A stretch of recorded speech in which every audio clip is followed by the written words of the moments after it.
বলিউডের তরুণ সেনসেশনাল পালক তিওয়ারি সালমান খানের কিসি কা ভাই কিসি কা জান সিনেমায় পার্শ্ব চরিত্রে অভিনয় করে বি টাউনের নাম লেখান তিনি। তবে তারকা হওয়ার আগে থেকেই আলোচনায় ছিলেন এই সুন্দরী। এবার তাকে দেখা যাবে একটি ওয়েব সিরিজে।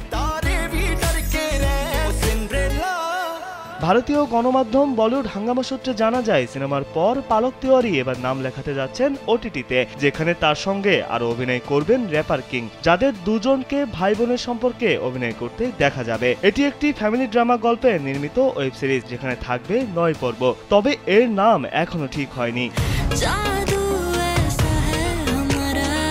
এরপর কাজটি সম্পর্কে পালক জানান, ওটিটিতে কাজ করার বিষয়ে আগে থেকেই ইচ্ছে ছিল তার। এমন একটি গল্পে কাজের সুযোগ পেয়ে তিনি আনন্দিত। এদিকে 26 ফেব্রুয়ারি প্রকাশ পেয়েছে পালকের মুক্তি প্রতীক্ষিত সিনেমা দ্য ভূতনি-এর টিজার। সিনেমাটি এ বছরের 18 এপ্রিল বড় পর্দায় মুক্তি পাবে। পালকের পাশাপাশি এই সিনেমায় অভিনয় করেছেন সঞ্জয় দত্ত, মৌনি রায়, সানি সিংহ সহ আরো অনেকে। শরীর কে নষ্ট হোনে পর ভি इसका नाश नहीं होता। বিনোদন ডেস্ক, কালবেলা।